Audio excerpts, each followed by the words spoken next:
Back now to the story making headlines around the world. A massive new leak of 11.5 million documents showing how the rich and powerful may be hiding their money. For more on the so-called Panama Papers, we're joined by tax lawyer David Rotfleisch. She's joining us from the Dominican Republic today. Good morning. Welcome to our program. Good morning. Glad to be with you. So this is being called an unprecedented leak of millions of documents. On the surface, what do you make of it? It is unprecedented in terms of the scale of the number of documents leaked. It is not unprecedented in terms of a leak of this type of documents. You may remember about a year ago, there was an HSBC link also coordinated through the International Consortium of Investigative Journalists, and there were Canadians involved with that. And 3 years ago, in 2013, there was a leak also of trust documents coming out of, I think it was Liechtenstein, again involving massive number of documents internationally with Canadians affected, including, you may recall, Canadian senators. Okay, so that's one aspect of this story. The other is this secret world of offshore accounts. Most of us only hear about this in the movies. Can you give us a primer? Walk us through how this works and why all these supposed world leaders and celebrities are trying to shelter their money in these accounts. Most of the use that we are seeing or reading about are for nefarious purposes, and they're entirely improper. They are being facilitated by the largest organizations in the world. You see this law firm out of Panama, as I said last year, HSBC. So it's done in conjunction with lawyers, accountants, and large law firms. The purpose is really, in some cases, such as Putin, seemingly to defraud the government or the people of Russia by taking money and hiding it offshore. The purpose really is to hide assets from whoever.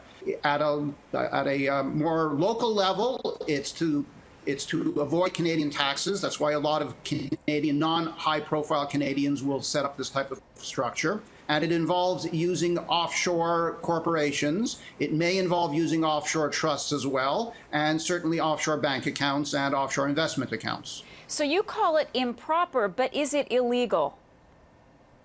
Well, certainly if you are stealing $2 billion from your government, or if you are obtaining bribes and kickbacks, as in the Brazilian scandal that's been going on for the last couple of months, or you are destroying documents, as the law firm is purported to have done with respect to this Brazilian scandal, or with respect to Las Vegas, yes, that's illegal.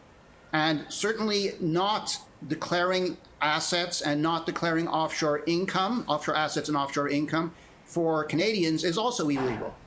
There's nothing wrong with having offshore accounts. There is something very wrong. It's tax evasion in not declaring it to the Canada Revenue Agency. So what are the implications for all of those people involved? Well, it really depends on who you are and what your position is. I mean, Vladimir Putin is a very strongly positioned leader. There's a scandal, but I don't know that public opinion is likely to affect him. However, the Prime Minister of Iceland has been caught up in this. The Brazilian government is caught up in this. The law firm itself is caught up in this. And certainly there will be charges brought against some of these people. And again, looking at from a more local point of view, Canadians who have undeclared offshore assets and undeclared offshore income face tax evasion charges from CRA. And one last question then, David, is there any oversight for these types of companies like Mossack Fonseca, this law firm? Who polices these types of agencies? There is no global police force. There is a treaty that Canada will be signing on to in 2018, I believe, with the OECD, requiring a higher level of international reporting between member governments. But it's up to each country to police its own officials.